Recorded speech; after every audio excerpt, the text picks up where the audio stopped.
Year వేడుకలకు ముందు హైదరాబాద్ పోలీసులు అప్రమత్తమయ్యారు. అర్ధరాత్రి రాచకొండ కమిషనరేట్ పరిధిలో పోలీసులు స్పెషల్ ఆపరేషన్ నిర్వహించారు. బాలాపూర్ ప్రాంతంలోని హోటల్స్, క్రికెట్ గ్రౌండ్స్లో విస్తృతంగా తనిఖీలు చేపట్టారు. రాత్రిపూట ఎలాంటి గేమ్స్ నిర్వహించకూడదని నిర్వాహకులకు పోలీసులు స్పష్టమైన హెచ్చరికలు జారీ చేశారు. అలాగే హోటల్ యాజమాన్యాలకు నిబంధనలు తప్పనిసరిగా పాటించాలని సూచించారు. రోడ్లపై అనవసరంగా తిరుగుతున్న యువకులను గుర్తించి కౌన్సిలింగ్ ఇచ్చారు. శాంతి భద్రతలకు భంగం కలగకుండా ముందస్తు చర్యలు తీసుకుంటున్నామని పోలీసులు తెలిపారు.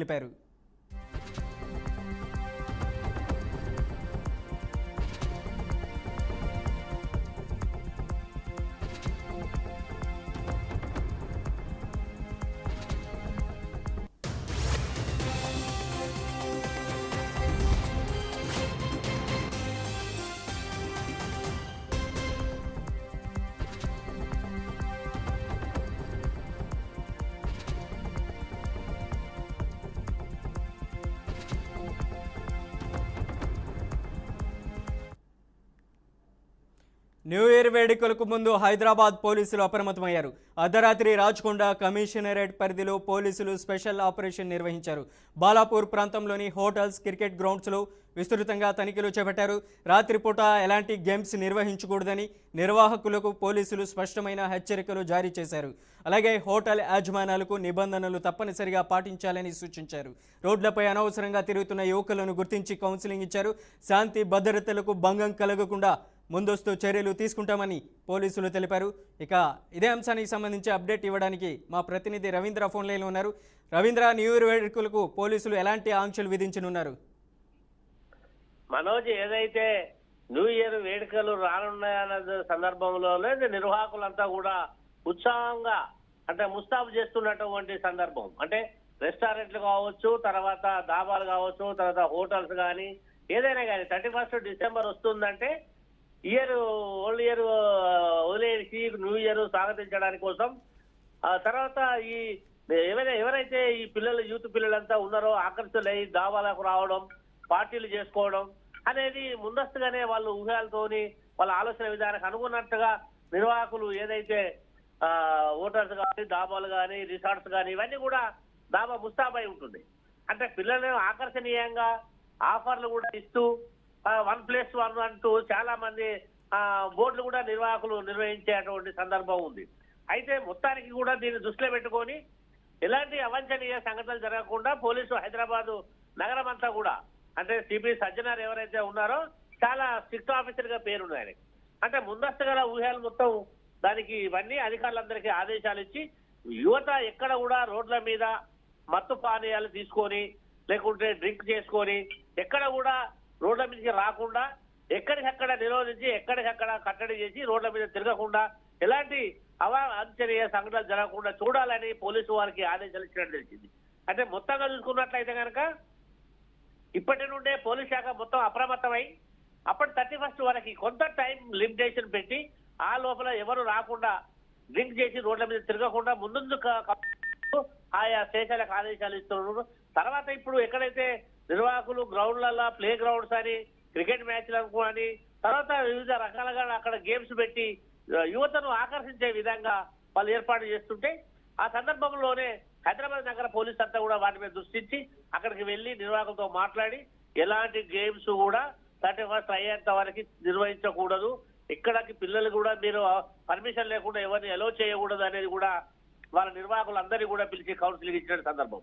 అయితే మొత్తం మీద చూసినట్టయితే కనుక నిర్వాహకులు ఉత్సాహంగా దీన్ని క్యాచ్ చేసుకోవాలి, యువతను ఆకర్షించాలి అనేటువంటి చాలా పకడ్బందీ ప్లాన్ గా అయితే వాళ్ళు ఉన్నారు. మొత్తం మీద పోలీసు వాళ్ళు కూడా కౌంటింగ్ చేసుడు తర్వాత 12 తర్వాత ఏదైతే మధ్యరాత్రి 12 గంటలు దాటిన తర్వాత తిరిగే పిల్లలు ఎవరైతే ఉంటారో ఆ సాఫ్ట్వేర్ కావచ్చు, స్టూడెంట్స్ కావచ్చు, రకరకాలైనటువంటి వ్యక్తులంతా కూడా వాళ్ళందరి ఎప్పటికప్పుడు మొబైల్ చేసి పోలీసు వారు రోడ్ల మీద తనిఖీలు చేసి వాళ్ళ కౌన్సిలింగ్ ఇచ్చి 12 లోపే వెళ్ళిపోవాలి, 12 దాటి మీ మీద కఠిన చర్యలు ఉంటాయని కూడా వాళ్ళకు స్ట్రిక్ట్ గా వార్నింగ్ ఇచ్చి నగరం మొత్తం కూడా అప్రమత్తమై నగరం మొత్తం కూడా పోలీసు వారి ఆదేశాలకు తీసుకొని వాళ్ళు మొత్తం కట్టుదిట్టం చేసే ప్రయత్నం అయితే ముమ్మరంగా చేస్తున్నారు.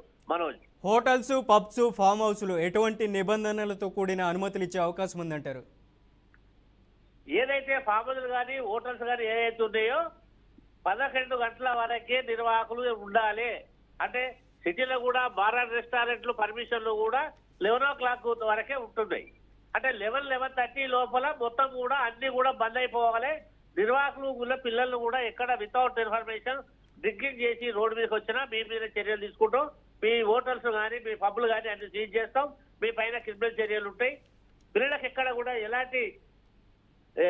ఎలాంటి ఇబ్బంది కలగకుండా, ఎలాంటి అసాంఘిక కార్యక్రమాలు జరగకుండా, ఎలాంటి యాక్సిడెంట్ కాకుండా నిరోధించే ప్రయత్నంలో అయితే పోలీస్ శాఖ పూర్తిగా నిమగ్నమై ఉన్నది. అక్కడ కూడా నిర్వాహకుల పైన కూడా వాళ్ళకు కూడా కౌన్సిలింగ్ ఇచ్చి స్ట్రిక్ట్ గా వార్నింగ్ ఇచ్చినట్టు తెలుస్తున్నది.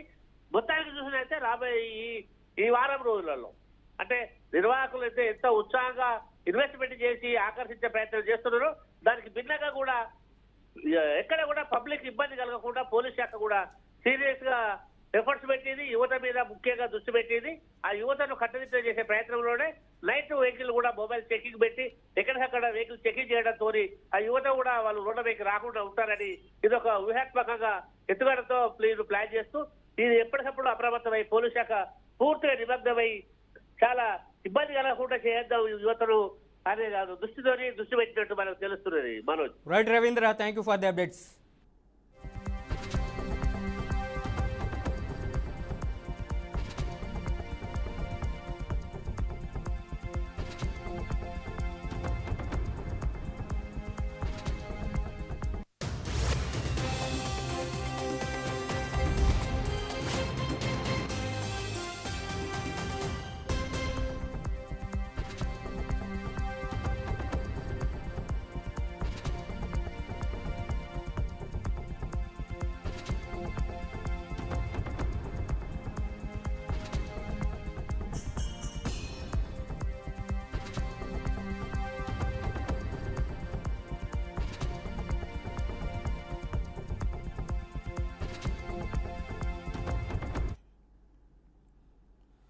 బులెటిన్లో బ్రేకింగ్ న్యూస్ చూస్తున్నాం. కాసేపట్లో సీఎం రేవంత్ రెడ్డి మంత్రులతో కీలక సమావేశం నిర్వహించనున్నారు. ఇంటిగ్రేటెడ్ పోలీస్ కమాండ్ కంట్రోల్ సెంటర్లో జరగనున్న ఈ భేటీలో పంచాయతీ ఎన్నికల ఫలితాలు ప్రధాన అజెండాగా కానున్నాయి.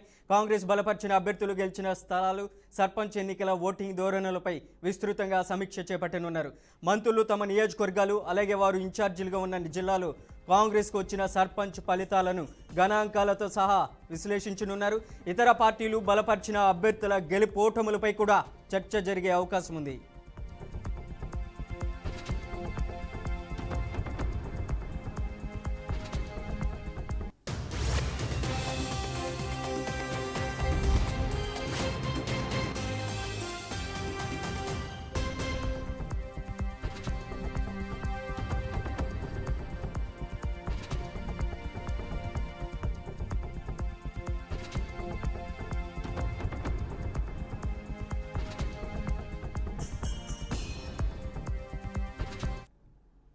కాసేపట్లో సీఎం రేవంత్ రెడ్డి మంత్రులతో కీలక సమావేశం నిర్వహించనున్నారు.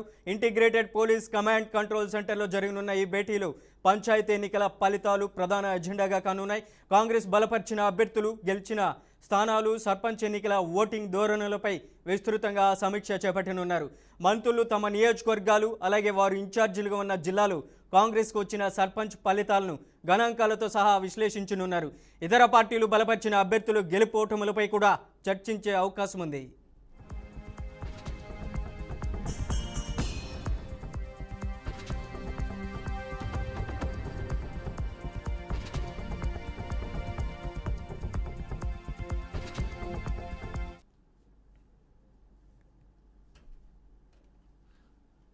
ఎయిర్ ఇండియా విమానానికి పెను ప్రమాదం తప్పింది. విమానం గాల్లో ఉండగా ఇంజిన్ ఆయిల్ ప్రెజర్ ఒక్కసారిగా తగ్గిపోయింది.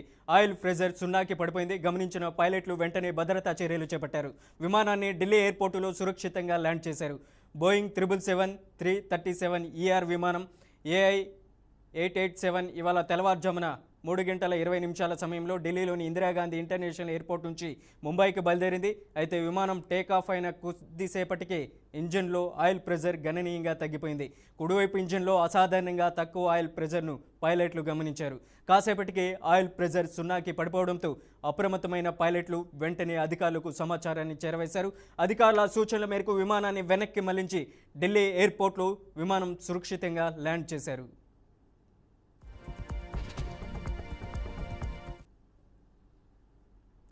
ఇక ఈ ఘటనపై ఎయిర్ ఇండియా సంస్థ స్పందించింది. ఇవాళ ఢిల్లీ నుంచి ముంబైకి బయలుదేరిన AA787 విమానంలో సాంకేతిక సమస్య తలెత్తింది. దీంతో టేకాఫ్ అయిన కాసేపటికే విమానం ఢిల్లీకి తిరిగి వచ్చింది.